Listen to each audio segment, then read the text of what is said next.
grabar. Ahí.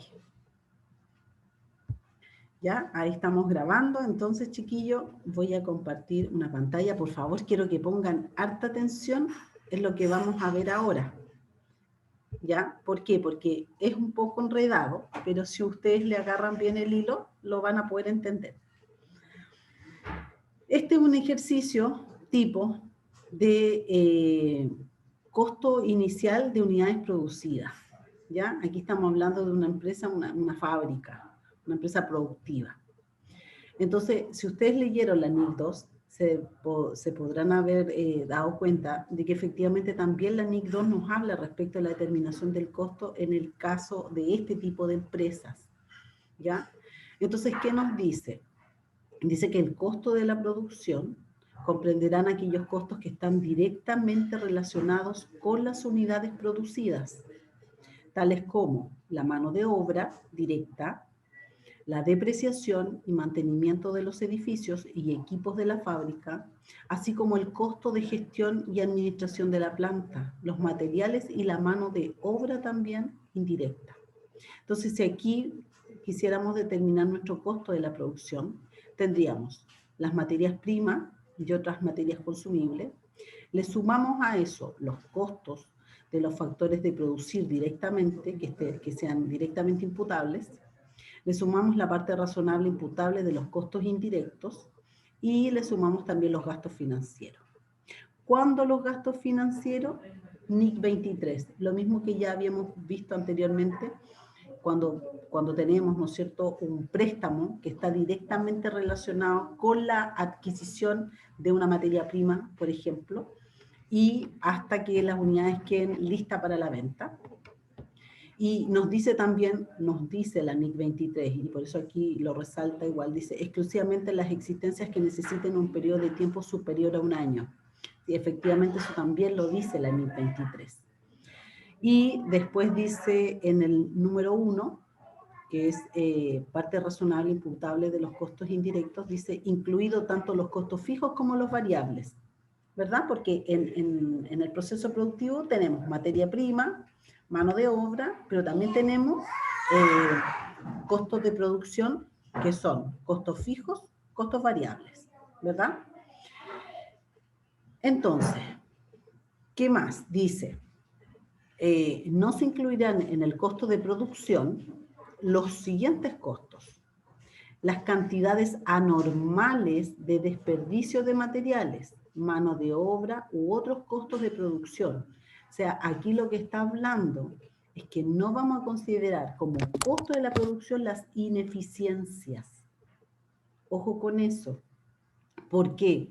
Porque si se genera, ¿no es cierto?, tenemos una diferencia en la productividad y esta se genera producto de ineficiencia, esa ineficiencia no podemos sumarla como parte del costo.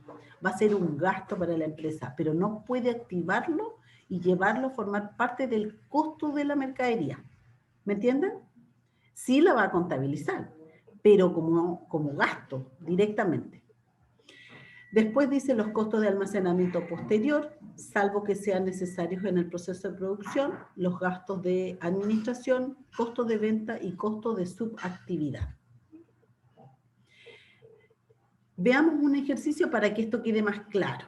Yo igual les voy a subir este ejercicio y esta información que les acabo de presentar. Dice, la sociedad ABC S.A.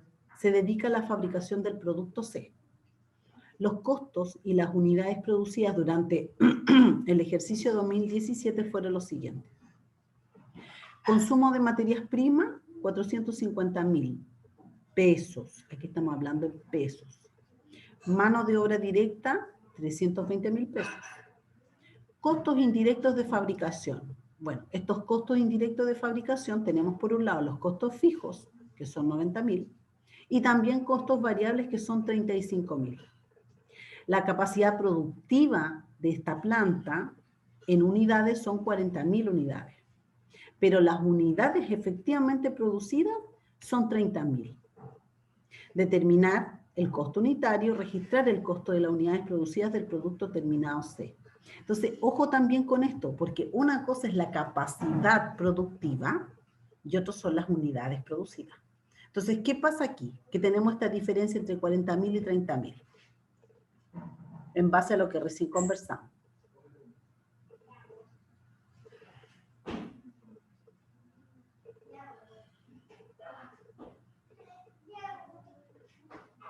¿Qué es esta diferencia entre las 40.000 que debería producir la planta y las 30.000 efectivamente producidas?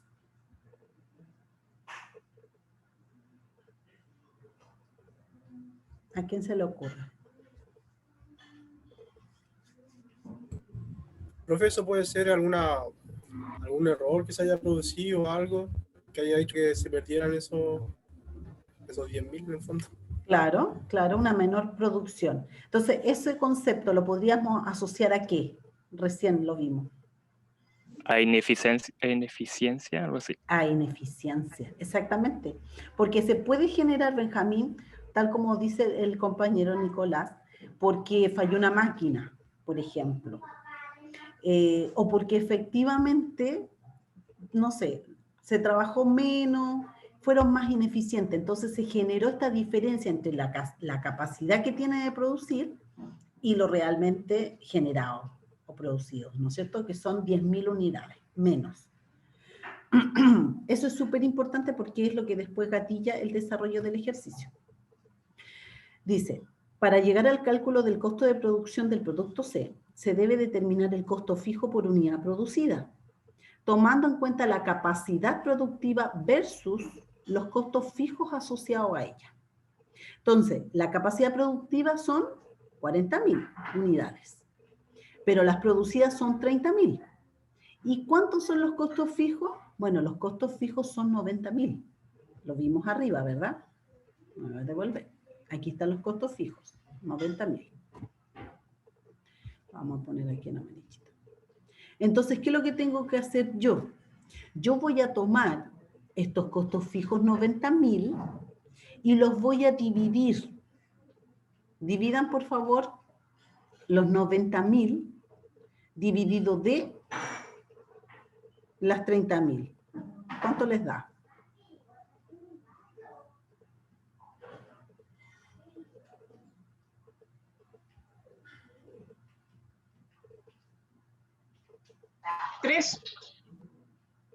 Tres cerrados. Dividan los 90.000 de la capacidad productiva. Porque ese costo fijo, estos 90.000 que tenemos acá, yo los voy a pagar si produzco 30, si produzco 40 o si produzco 50, ¿verdad? Porque es un costo fijo. 2,25. Ya. ¿Qué pasa si la capacidad productiva o las unidades producidas son 50.000? ¿Cuánto me va a dar esto? ¿Me sigue dando los 2,25 o me va a variar? 1,8. No, te va a dar los mismos 2,25, porque se va a dividir siempre de la capacidad productiva. Entonces no te va a variar, porque esta es la capacidad máxima que tú tienes para producir. Si en un mes lo hiciste tan bien que sobrepasaste tu capacidad productiva, bueno, tus costos va a seguir siendo 2,25, porque se va a dividir de tu capacidad productiva. Si generaste 10.000 unidades, tú vas a pagar igual los 90.000, ¿verdad?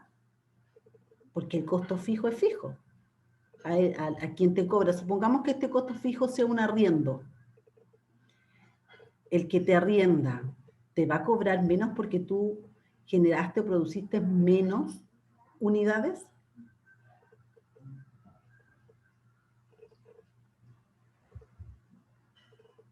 ¿No? Uno No. sigue pagando el mismo arriendo. Exacto, porque es un fijo. Distinta es la situación del variable. Entonces, lo primero que tenemos que hacer es determinar cuánto es el costo fijo por la capacidad productiva de las unidades. Entonces dijimos que nuestro costo fijo son 90.000 y nuestra capacidad productiva son 40.000 unidades. Por lo tanto, el costo fijo por unidad son 2,25.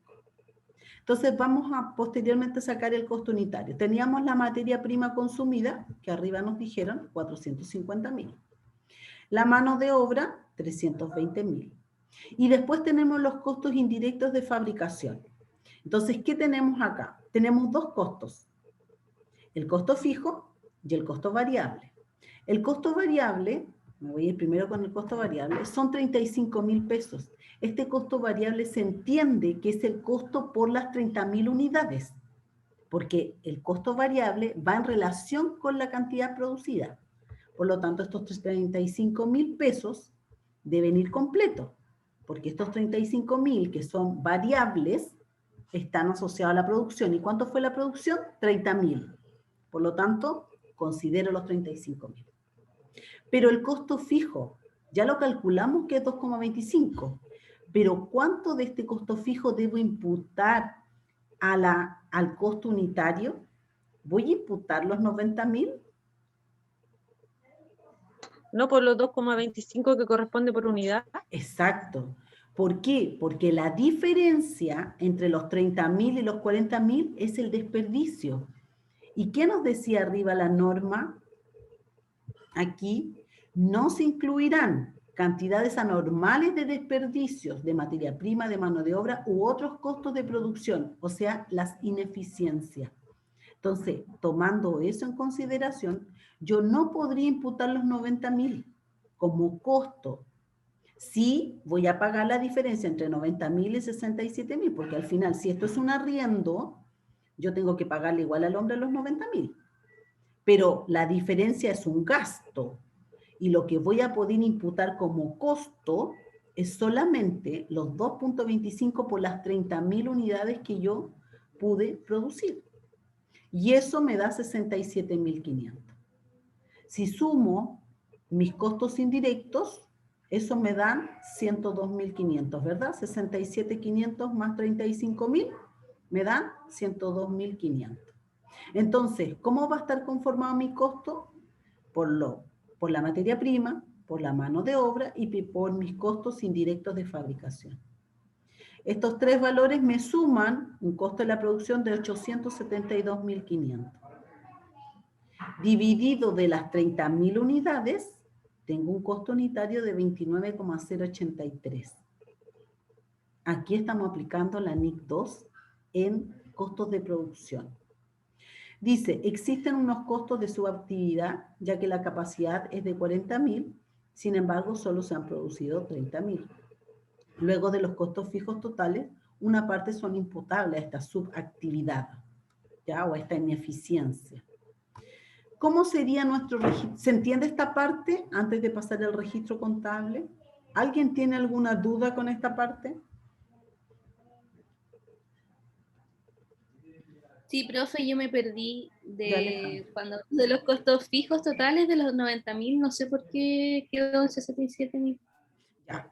Porque el costo fijo, acá, tú dijiste que eran 90.000, ¿verdad? Pero ese costo fijo está para una capacidad productiva de 40.000 unidades. Por lo tanto, el costo fijo por unidad equivale a 2,25. 2,25 pesos, ¿no es cierto?, por unidad es lo que tú puedes imputar de costo fijo.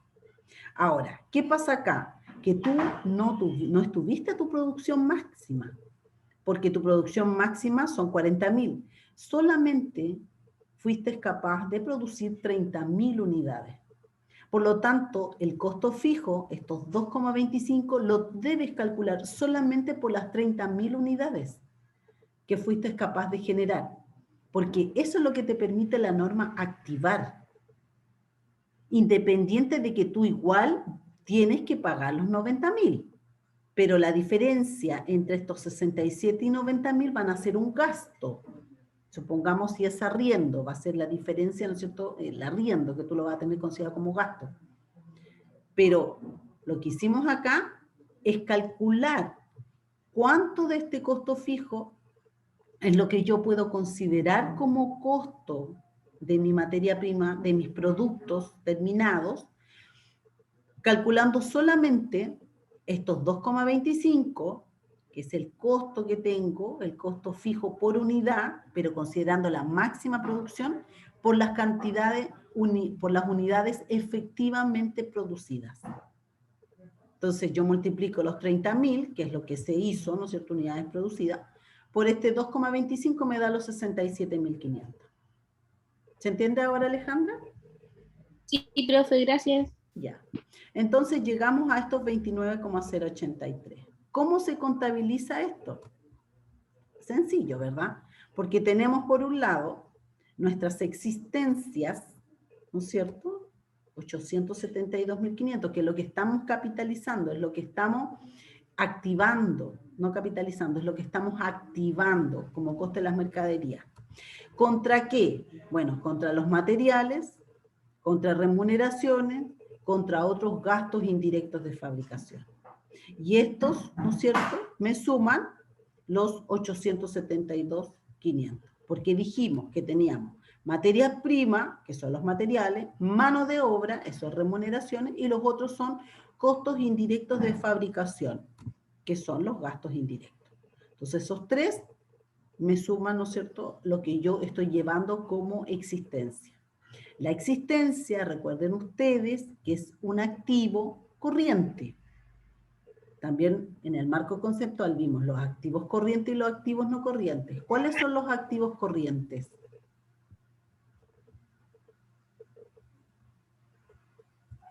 ¿O cuáles son las cuentas corrientes? Las partidas que yo debo clasificar como corrientes.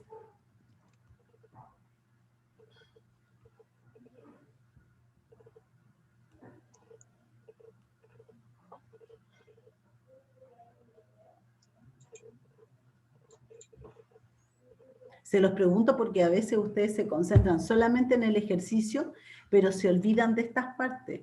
Y estas partes son las que preguntan las profesoras. ¿Cuál es la diferencia o qué son las partidas corrientes y las partidas no corrientes? ¿Cuál es la característica? O la diferencia que hay. Una permite obtener mayor liquidez en menor tiempo y la otra en un tiempo más prolongado. Ya, o sea, el activo corriente es aquel que se liquida en un año. Y el no corriente es aquel que excede el periodo, y es un año porque en Chile el periodo normal de actividad de una empresa es un año.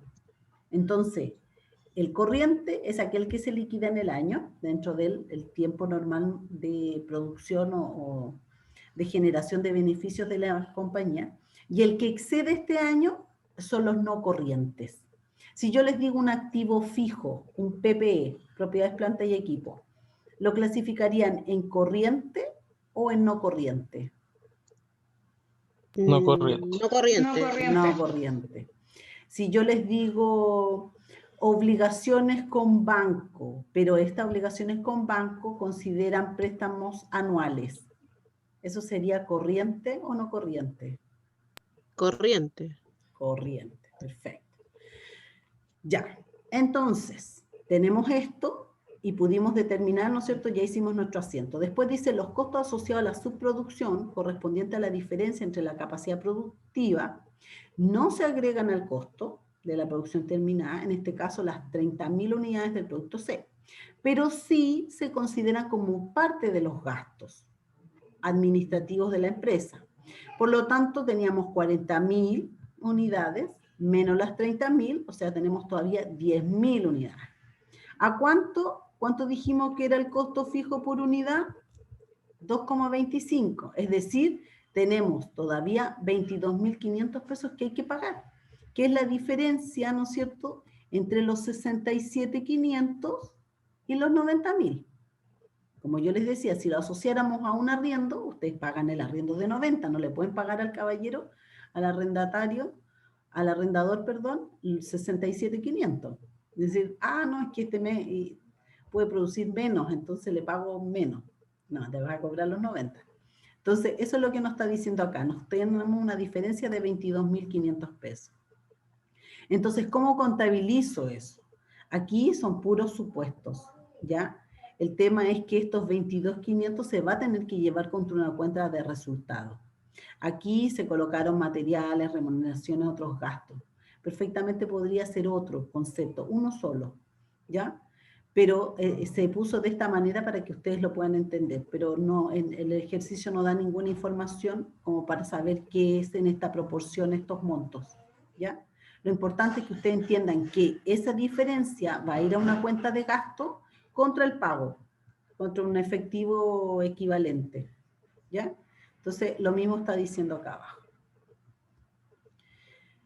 Eso, ese ejercicio que no Profe, yo había... tengo una duda. ¿Sí? ¿Cómo separó esas cuentas? ¿Están en el ejercicio arriba o venían como predeterminadas? No, pues eso es lo que acabo de decir, que estas cuentas, tal como dice aquí, son supuestos. Son supuestos. Es solamente para mostrarles a ustedes que lo que hay que cargar es una cuenta de gasto. ¿Te fijas? Todos son cuentas de gasto. Ustedes perfectamente podrían colocar aquí una sola cuenta, o si el ejercicio nos dijera, nos diera mayor información, yo podría colocar la cuenta que el ejercicio me dice. Pero es un gasto, yo cargo un gasto y abono, ¿no es cierto?, el pago. El ejercicio no señala esta proporción ni a este tipo de cuentas, no lo señala. ¿Sí? Gracias, profe. ¿Se entendió? Ya. Entonces, ¿les queda más claro este tema? Aquí la clave está en esto, en que ustedes hagan la diferencia entre la capacidad productiva y lo realmente producido. Y por lo tanto el costo fijo lo van a dividir de la capacidad productiva y después lo van a poder imputar solamente la proporción de producción de unidades producidas. En esa parte lo van a poder imputar, esa proporción la van a poder imputar como costo de las existencias. El diferencial se lo van a llevar a una cuenta de gasto porque ustedes lo van a tener que pagar. ¿Ya?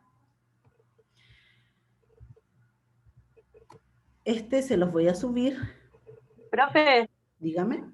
¿le puedo pedir un favor? ¿Puede repetir lo que acaba de decir? Porque lo estaba anotando y ya se me olvidó. Que es que hay que considerar muy importante diferenciar entre la capacidad de Productiva. producción y las unidades producidas. Ya, Exactamente, exactamente. Porque el costo fijo, tú lo vas a dividir siempre de la capacidad productiva. Y después lo vas a poder aplicar en forma proporcional a la cantidad efectivamente producida. Eso es lo que dije. Ya, veamos algo de NIC 21. Tengo aquí, este me parece que no estoy segura. Sí, estos dos son cortitos, dos casos. Y después vamos a repasar los dos que vieron con Maritza. Entonces, este dice así, determina la moneda funcional. Una empresa importa materias primas que son el principal componente del costo de sus productos, expresando y pagando sus cuentas por pagar en dólares estadounidenses. El resto de los costos de producción, insumos y remuneraciones son pagados en pesos chilenos. Los principales clientes de la entidad están sustancialmente ubicados en Chile, de los cuales el 40% tiene contratos expresados en dólares estadounidenses y el resto en moneda local. ¿Cuál es la moneda funcional?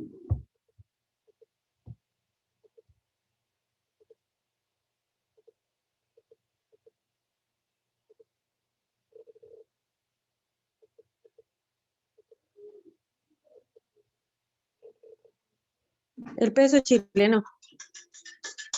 Ya. No.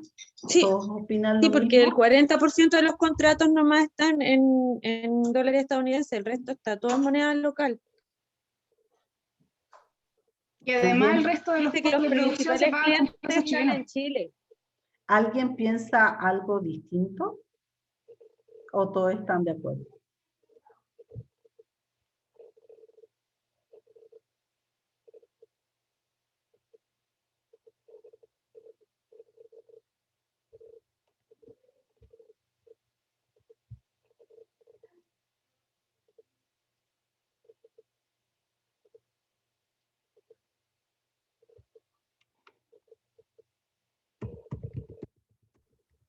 Profe, eso era a la luz de los criterios que salían en la clase que vimos la semana pasada.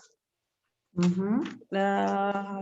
Según lo que tengo apuntado, que voy a tener, ahí mencionaba que había que considerar 3 criterios y luego había que, de alguna manera, tener un soporte para definir la moneda funcional. Claro. Y era considerar, primero, de dónde obtenía yo los fondos, principalmente, de financiamiento. Y segundo, mi flujo de efectivo.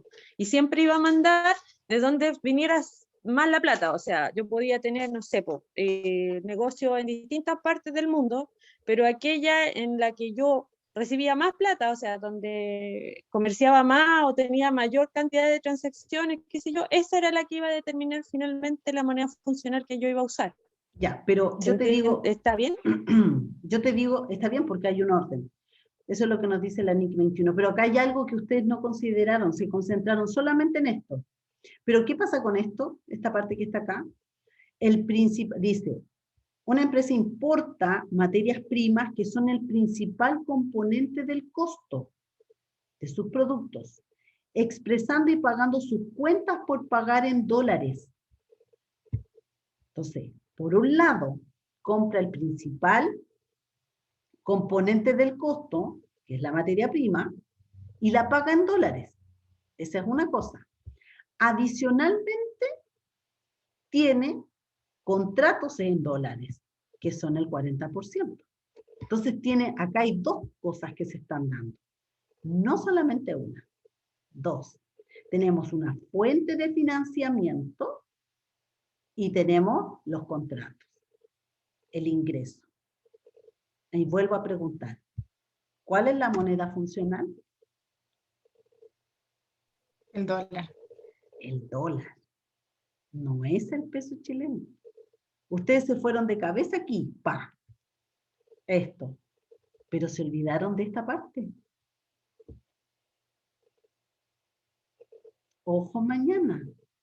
No se vayan a equivocar en esas cosas. Tienen que leer completito el ejercicio. Entonces aquí es el dólar estadounidense. ¿Ah? Estadounidense.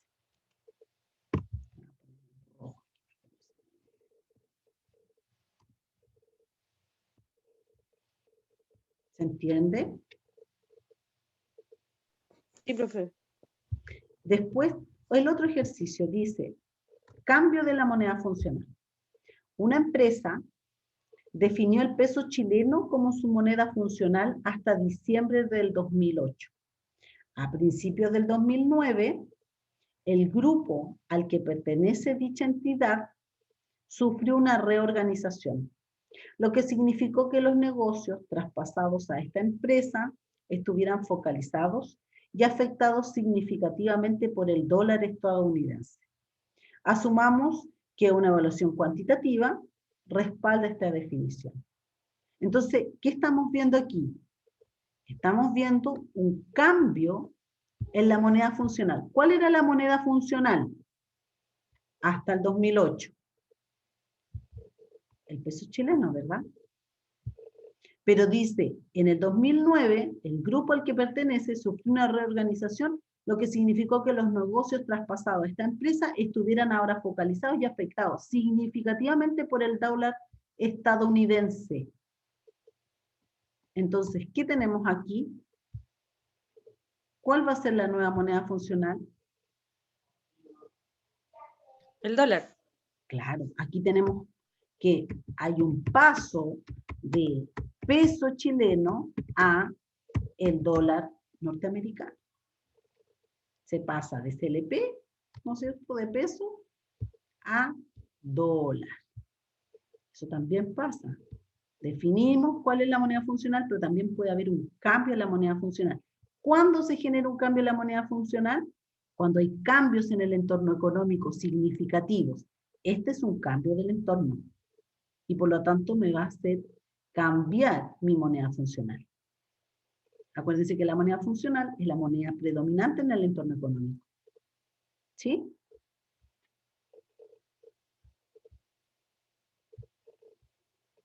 Veamos la otra parte. ¿Vamos bien hasta ahí? Estamos haciendo solamente un Sí, refresh. profe. Sí, profe. Ya. Veamos este ejercicio. Esto ustedes lo hicieron la semana pasada. Con Maritza. El que decía, se los voy a mostrar porque lo copié acá. Una empresa vende mercaderías a crédito simple por $8.000, siendo el tipo de cambio 679,86 en junio. A fin del ejercicio, es decir, el 31 de diciembre, el tipo de cambio es de 7,44, o sea, tenemos un aumento. Y al vencimiento, que es el 30 de abril del año siguiente, el tipo de cambio vuelve a aumentar a 836,62. En este caso nosotros estamos vendiendo. Si nosotros miramos aquí, ya el simple hecho de mirar sin hacer ningún asiento, y yo digo que mis clientes, cuando yo les vendí, el tipo de cambio era 6,79. Y el tipo de cambio ahora, cuando ellos me van a fin de año, me van, voy a reconocer un tipo de cambio mayor. ¿Qué tengo ahí? ¿Tengo una utilidad o tengo una pérdida por esta variación del tipo de cambio? Una utilidad. Una utilidad. Esa utilidad se expresa que el cliente, si quiere saldar la deuda conmigo, me va a tener que pagar más dinero. Y si lo vemos nuevamente al 30 de abril, vuelve a aumentar el tipo de cambio. Es decir, aquí nuevamente se genera una utilidad. Porque en vez de pagarme a 6,79, me va a tener que pagar 836, me va a tener que pagar más. Pero ese diferencial, me dice la norma, usted llévelo a una cuenta que se llama diferencia de cambio. Entonces veamos, repasemos. Teníamos 3 momentos: venta, cierre y pago. En la venta el dólar estaba a 6,79. En el cierre a 7,44. Y en el pago 8,36. Y aquí están las fechas. Entonces, en junio, que es cuando se hace la venta, yo digo son $8.000 a 6,79, 5.438.000. Ese es el monto neto de la venta. Pero también tengo un IVA asociado. En el fondo, ¿cuánto es lo que me va a pagar? 6.472.267. Eso es lo que me debería pagar si fuera la venta y pago inmediato. En este caso, son pagos al crédito. Estamos haciendo una venta al crédito. Entonces, ¿qué tenemos que hacer? Primero vamos a contabilizar el primer momento, que es el momento de la venta. Entonces yo digo, voy a tener estos deudores por venta en moneda extranjera por ese valor, 6.472.000. Si me quiere pagar ahora, ¿cuánto es lo que me tiene que pagar? La venta más el IVA. A venta y a IVA débito fiscal. ¿No es cierto? Aquí está la venta de los $8.000. Me voy a fin de año. ¿Qué me dice la norma? Si usted tiene compromisos o tiene clientes o deudores, como dice acá, en moneda extranjera, usted debe dejar expresado a la moneda al cierre. ¿Cuál es la moneda o el tipo de cambio al cierre? Aquí aumentó a 7,44. Entonces, ¿qué es lo que voy a hacer yo? Lo importante es siempre trabajar la cantidad de dólares. En esta venta, a mí lo que me debe son $9.520 al instancia cero. Al momento en que vendí, hay un compromiso aquí de $9.520. Ese compromiso de $9.520 me los tiene que pagar. Pero primero voy a reconocer, porque es lo que me dice la norma, usted reconozca con el tipo de cambio cierre los acreedores que tiene, perdón, los deudores que tiene por venta al 31 de diciembre. Entonces, ¿cuánto es lo que tengo yo aquí? Tengo $9.520. Pero resulta que ahora el tipo de cambio es 7,44. O sea, tengo 7.088.782 en mis deudores por venta. ¿Y cuánto es lo que tenía yo en el mayor? Tenía 6.472.267. Si hacemos aquí una cuenta de mayor, a ver, la voy a hacer acá. Si hacemos una cuenta de mayor, déjenme hacerlo aquí. cuando yo vendí, ¿no es cierto?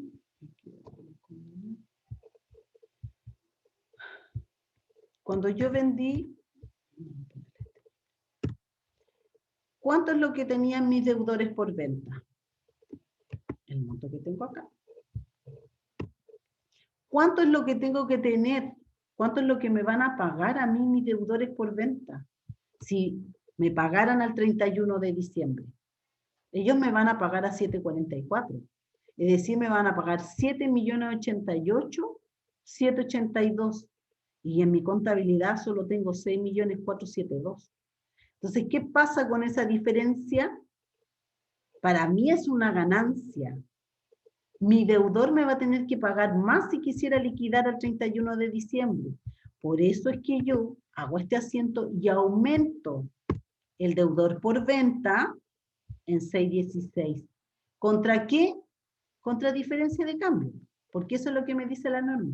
Y como tiene esta notación al haber, quiere decir que esta cuenta diferencia de cambio representa una utilidad para mí, porque me van a pagar más plata, pero más plata que queda identificada que es por una diferencia de cambio. ¿Me entienden? Entonces aquí, ¿cuánto es lo que tengo aquí? Aquí ya tengo un total de mis clientes, ya me aumentó, ¿no es cierto? 7.088.000, perfecto. Entonces, ¿cumplo la norma? Sí. ¿Mis deudores por venta están expresados en moneda al cierre? Sí. Listo. Vamos al abril, porque en abril paga. Entonces, en abril, ¿qué me dice en abril? Que la moneda de cambio, o el tipo de cambio, sube a 836,62. Listo. Estos deudores por venta, ¿han cambiado la cantidad de dólares? Si yo hiciera esta misma cuenta de mayor, la voy a copiar. Si yo hiciera esta misma cuenta de mayor, pero ahora en dólares. Esto mismo, pero ahora en USD.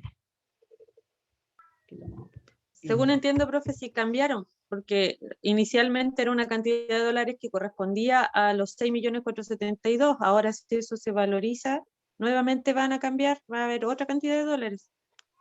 Otra cantidad de dólares, no son los 9.520 dólares, porque aquí tú tenías 9.520 dólares, ¿no es cierto? ¿Y ahora cuánto tienes? ¿Aumentaste ¿Al la 31? cantidad? ¿Al 31 de diciembre? Ah, sí, pues ahí sí están los 9.520 dólares. Ya, y cuando te van a pagar, ¿por qué el deudor debería pagarte una mayor cantidad de dólares, independiente del tipo de cambio? Te estoy hablando solamente de la cantidad de dólares. ¿La deuda que tiene contigo el cliente aumentaron? ¿Aumentó los 9.520 dólares? ¿Ahora te debe más? ¿O te debe más? No, porque no, en dólares no cambia. Los dólares no dólares, cambian. Cambia el exacto. monetizado en pesos chilenos cambia, pero en dólar sigue siendo lo mismo, porque cambia el tipo de cambio el que varía. Exacto, O sea, porque, la valorización. Sí. porque el compromiso, el crédito que tú le entregaste a este cliente es de 9.520 dólares. Eso es.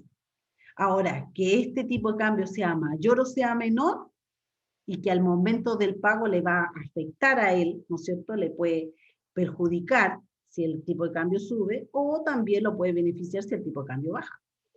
Entonces, las 9.520 no van a variar. Estos 9.520, que es con lo que vamos a partir el año 2020, por eso yo hice las dos cuentas de mayor, estos 9.520 dólares los teníamos expresados al tipo de cambio cierre, a 7.44. Y cuando me va a pagar, me tiene que pagar a 8.36. Entonces, como yo ya sé, me va a tener que pagar más caro, para mí es una ganancia. Para mí es una ganancia. Entonces tenemos, ¿cuánto es la ganancia? El diferencial, pues. 875,840. Entonces, ¿cuánto es lo que me va a pagar a mí? Ese monto. ¿Qué es lo que tengo que saldar? Tengo que saldar mis clientes. O sea, mis deudores, me da con decir. ¿A cuánto ¿En cuánto saldo mis deudores? ¿Cuánto es lo que traía yo en el mayor? Aquí están, los 7.088.000. Entonces, ¿pero qué pasa con esta diferencia entre lo que yo traía en mi contabilidad y lo que efectivamente me está pagando el deudor? Es la diferencia de cambio. Es el mayor monto que tiene que pagar porque el tipo de cambio aumentó. Entonces yo recibo los 7.964.000 en mi caja, saldo el valor que traigo en la contabilidad por los deudores por venta y la diferencia la reconozco como una utilidad porque es una diferencia tipo cambio. ¿Sí? ¿Se entiende bien? Sí, profe. Ya. Esta diferencia de cambio es una cuenta de resultado ganancia, porque tiene una notación al debe, perdón, al haber. Al haber. Aileen, que la Aileen me estaba preguntando. Es una cuenta de resultado. La diferencia de cambio es una cuenta de resultado. ¿Ya? Por lo tanto, te afecta el patrimonio. ¿Se entiende esta parte? Sí, profe. Ya, ahora, ya, lo entendí súper bien. Ya, ¿qué pasa ahora? Pongámonos ingeniosos.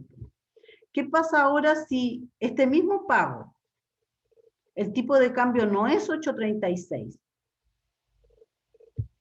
Supongamos que igual nos va a pagar los 9.520, pero, voy a poner de nuevo los 9.520, ¿no es cierto? Nosotros tenemos 9.520 por este tipo de cambio, que es el tipo de cambio del cierre. Pero resulta que en abril, lo voy a poner aquí porque no se me olvide después, y ustedes cuando lo vean tampoco, pero en abril resulta que ahora es 740,62. ¿Puede pasar o no? Puede pasar. Ya. Supongamos que ahora baja el tipo de cambio. Vamos a hacer nuestra multiplicación. Este por este. Me tiene que dar lo que yo traigo en la contabilidad. Y aquí hago lo mismo. Multiplico este por este. Y resulta que a mí el cliente me va a pagar 7 millones. Vamos a dejar el número entero. Me va a pagar 7.050.000. Entonces, ¿qué pasa ahí? Esa diferencia de cambio, ¿qué es para mí? ¿Es una utilidad o es una pérdida? Una pérdida. Es una pérdida. Entonces, ¿cómo sería el asiento?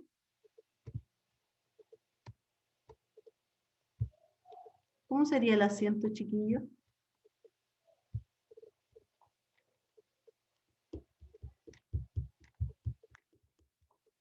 ¿Por cuánto tengo que saldar mi deudor por venta? ¿Por 7.050.000? ¿Por 7.088.000?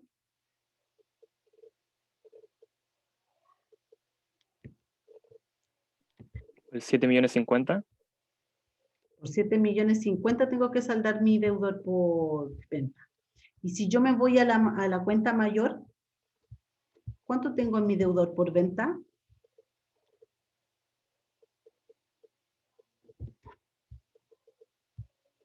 ¿Eso tienes en la contabilidad? 7.088.000. Si tú saldas por 7.050.000, si yo aquí le pongo y lo resto, ¿no es cierto? Porque lo estoy disminuyendo porque me pagaron, 7.050.000, resulta que no se te va a ir el proveedor, el deudor, te va a quedar una diferencia, te va a quedar un saldo deudor. ¿De cuánto? De 38. 38.080. Claro. Y vas a seguir arrastrando ese saldo por sécula seculorum si el cliente ya te pagó. No, ¿verdad? No es 7.050.000. ¿Cuánto es lo que tengo que rebajar el deudor por venta?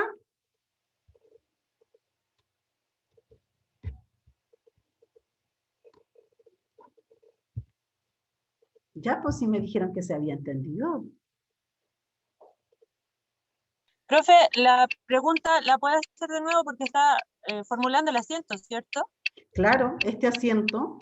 Entonces, Ahora el asiento quedaría en los deudores por venta en la cantidad que da final en la cuenta T Y luego se añade la cuenta diferencia de cambio, todo eso al debe, por la cantidad de la diferencia. Y al otro Todo eso lado, al debe, todo eso al el- debe.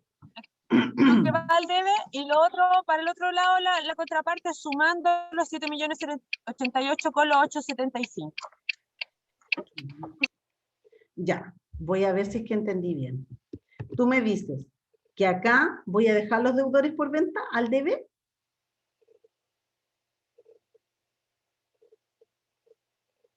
Sí me quedó claro que me dijiste, anota aquí la diferencia de cambio. Ya. ¿Qué más anoto acá? Porque aquí la diferencia de cambio es por... Ay, no la saqué. No, ¿de cuánto es la diferencia acá? Era Tiene 38.080. 38.086. Entonces, voy a dejar aquí, dijo la compañera, la diferencia de cambio. Ya, esa parte la capté. ¿Qué más anoto acá? Caja. Caja. ¿Por cuánto? ¿Cuánto me va a pagar a mí el cliente? 7.000. 750. Los 7.050.000. ¿Y contra qué voy a llevar a la vez? ¿Qué es lo que tengo que saldar? Los deudores Deudores por venta. El deudor por venta de moneda extranjera. ¿Y por cuánto? por los 7.000.000. Claro, porque les mostré la cuenta mayor, ¿verdad? Aquí está. Tú iniciaste con ese monto. Entonces ahora con ese asiento,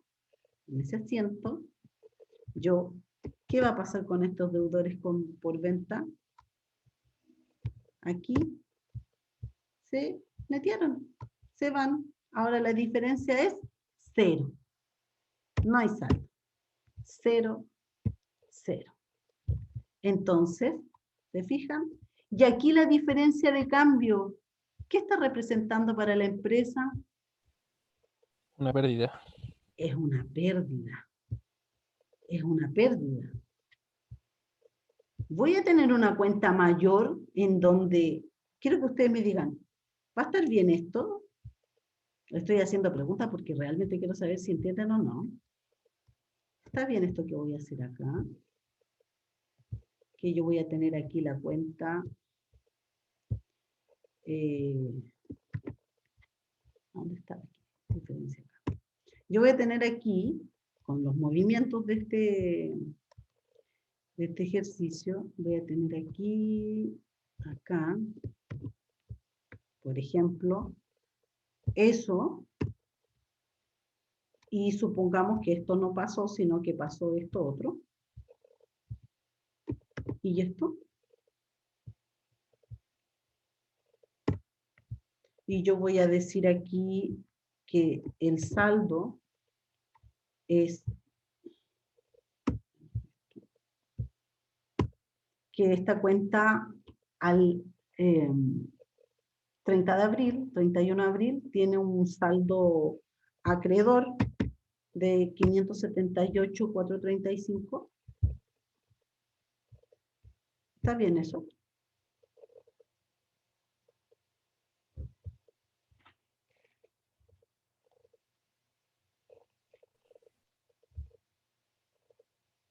Me enredó, pero creo que no. Porque como que reconoció que pagó lo primero y después pagó de nuevo.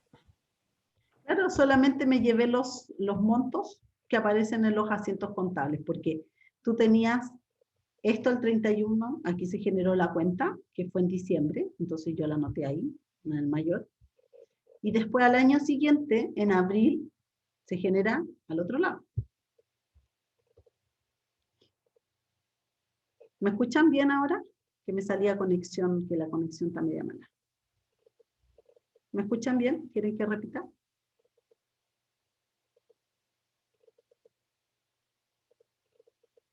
¿Me escuchan? Pensé que me había caído yo. No, fui yo. Sí, se escucha bien ahora. Ya. Entonces lo que decía es que esto fue en diciembre y esto fue en abril del año siguiente. Entonces, al 30 de abril o 31 de abril, ¿está bien decir que tengo este saldo en la cuenta? Sí. ¿Sí? ¿El resto qué opina? ¿Sí? Sí, yo creo que sí. Ya. ¿Otro sí? ¿Alguien opina que no? ¿O todos están de acuerdo que sí?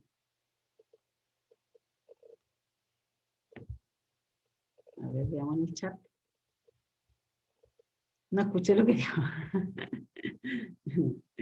No, estoy preguntando Es que si... se le fue la señal. Sí, estoy preguntando si este saldo está bien al 31 de abril, o 30 de abril, siempre me confundo con los 30 de abril. Sí. Tengo dos sí, ningún no. ¿Todos están de acuerdo? Hablen ahora o callen para siempre. Esto está malo. Eso no puede ser. ¿Por qué? Porque esta es una cuenta de resultados. Las cuentas de resultados mueren el 31 de diciembre. Entonces, el 31 de diciembre, esta cuenta murió ahí. Con 616 que se me fueron a utilidad. Y cuando yo parto el 2020, tengo una nueva cuenta. Acuérdense que las cuentas de resultados se cierran al 31 de diciembre. Las únicas que pasan son las cuentas de activo pasivo y el resultado del ejercicio para hacer el cuadro del balance. Entonces aquí tienes la cuenta nuevamente, diferencia de cambio, pero solamente vas a tener ahora esto. Esto es en el 2020 y esto en el 2019. Aquí una pérdida y aquí una utilidad. Con esta utilidad pagaste más impuestos, con esta vas a poder disminuir tus impuestos al año siguiente. ¿Ven, chiquillos? ¿Entretenido esto? ¿Se entiende? ¿Se entiende? ¿Sí? Sí, profe. Ya. Yo lo estoy haciendo pensar, lo estoy preparando para mañana para la prueba. Este otro ejercicio, que supongo que también lo vieron, es el acreedor. Aquí no, a nosotros nos venden, o sea, nosotros tenemos un crédito, tenemos que pagar, ¿no es cierto?, porque compramos una mercadería.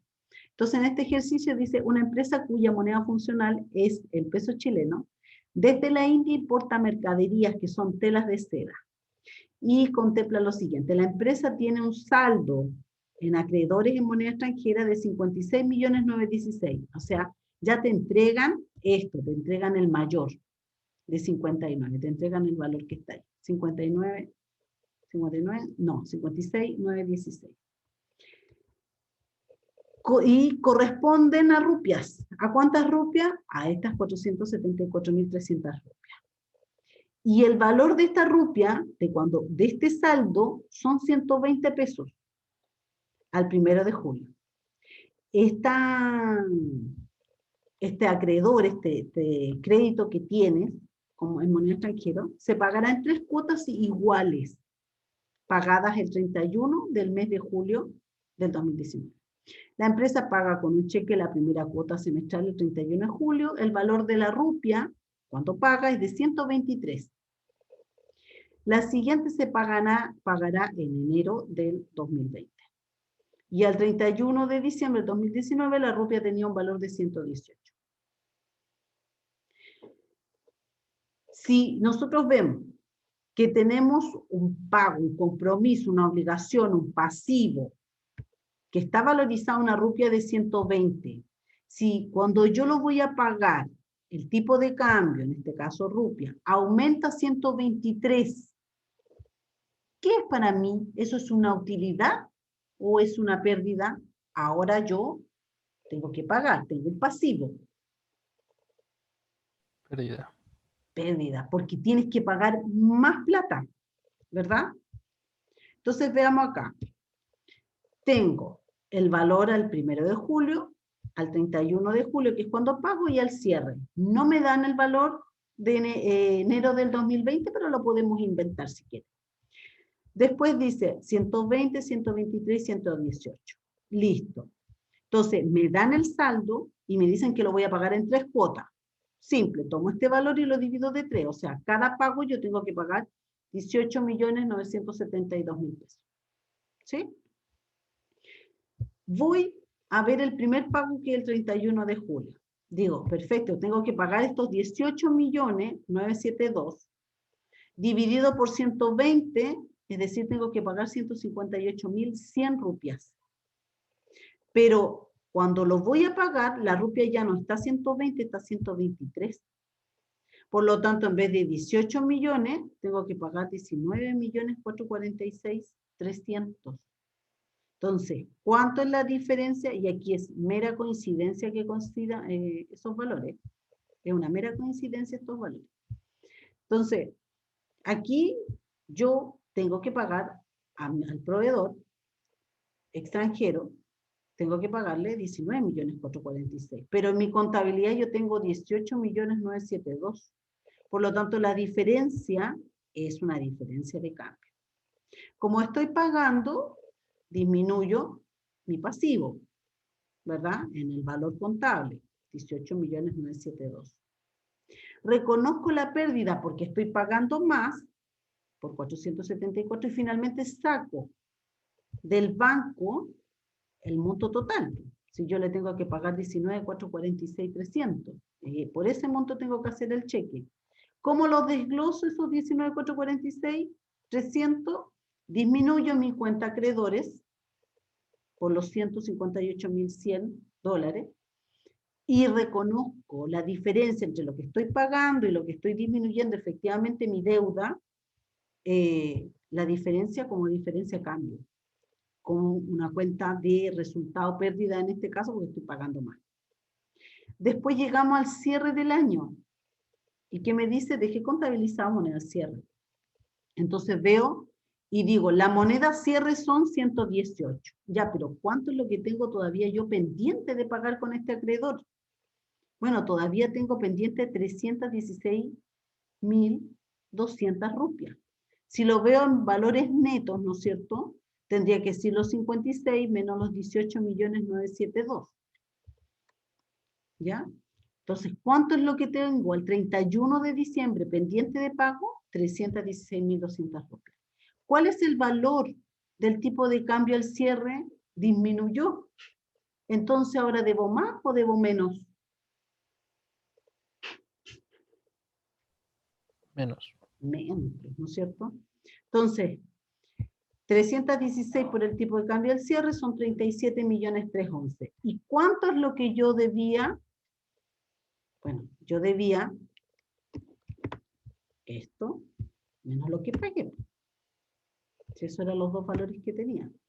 37.944.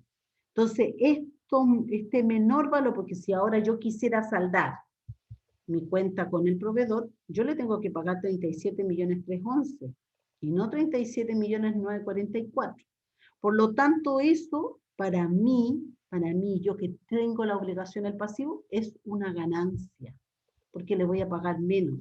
Entonces yo voy y disminuyo mi cuenta acreedores en 632.400.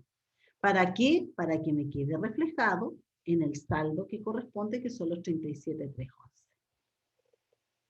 Supongamos que, no sé, hagamos el pago de enero. Hágamelo acá. Porque no dice, ¿no es cierto? No dice en enero. Sí, la siguiente se pagará en enero. Listo. ¿Cuánto es lo que tenía de saldo en enero? Las mismas 316.200, ¿verdad? Que están valorizadas al 31 de diciembre a 118 pesos la rupia. Es decir, si yo veo mi cuenta de mayor tal como aparece ahí, yo tengo eso por esto. O sea, tengo 37 millones, decía, 311. Ya. ¿A cuánto va a ser la rupia? ¿Más o menos? Díganme ustedes.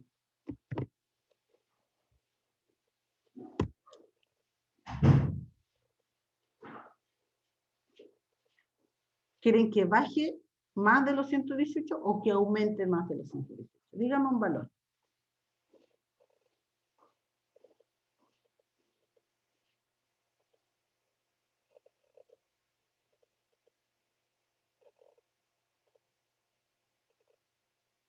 Cualquier valor, profesora.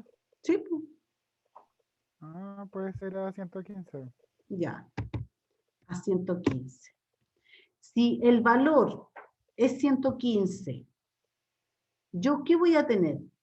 ¿Voy a tener una notación al debe o al haber de la diferencia de cambio, Felipe? El haber. Al haber. ¿Por qué? Porque va a generar mayor utilidad. Claro, porque vas a O pagar sea, más porque voy o a pagar menos. vas a pagar menos. ¿Cuánto es lo que tenéis que pagar? 36.363.000. Entonces, va a ser este mismo asiento. Va a ser el mismo asiento, pero ahora la diferencia aquí, tú tienes 948.000 pesos. ¿No es cierto? Entonces, estás reconociendo aquí que le vas a pagar menos, entonces para ti eso significa una ganancia, en este caso de 948.000 pesos. Si el tipo de cambio fueran 121, este asiento no sería así, ¿verdad? Sería diferencia de cambio a acreedores moneda extranjera. ¿Por qué? Aumento mi cuenta de acreedores porque le tengo que pagar más. Ahora tiene que quedar contabilizada en 38.260.000. Y la contracuenta es la pérdida. El monto mayor que voy a tener que pagar. 948.600 pesos. Más. Entonces ahí reconozco la pérdida y aumento la cuenta de pasivo. ¿Queda claro? ¿Se entiende bien entonces esto, NIC 21? Sí, profe. Sí, profe.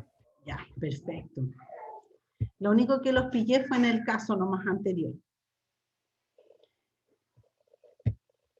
Eso. ¿Alguna duda específica para mañana? De marco conceptual yo creo que vimos bastante, revisamos las dos guías, les entregué un rosco que vi que algunas personas lo habían intentado hacer, les entregué una presentación también, por lo menos del capítulo 2. Quiero saber si hay alguna duda con temas marco conceptual. O si hay alguna duda de algo para mañana. Porque esto es lo que yo tenía visto para hoy revisar con ustedes, a modo de refresh, ¿no es cierto? Profe, ¿los ejercicios de la prueba de mañana son similares a estos que vimos en clase hoy? Esa es una muy buena pregunta. Es un cuestionario, la prueba es un cuestionario, y tiene ejercicios de los 3 temas. Obviamente que en NIC 2 está la parte de determinación de costo y también el análisis del BNR. En lo de NIC 21 es lo mismo que hemos visto. Y en marco conceptual son casos tal cual lo hemos visto.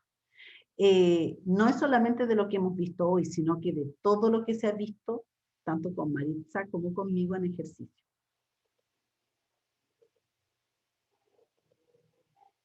Gracias, profe. Ya. Profe, Sí, Alejandra. entonces tenemos que aplicar en base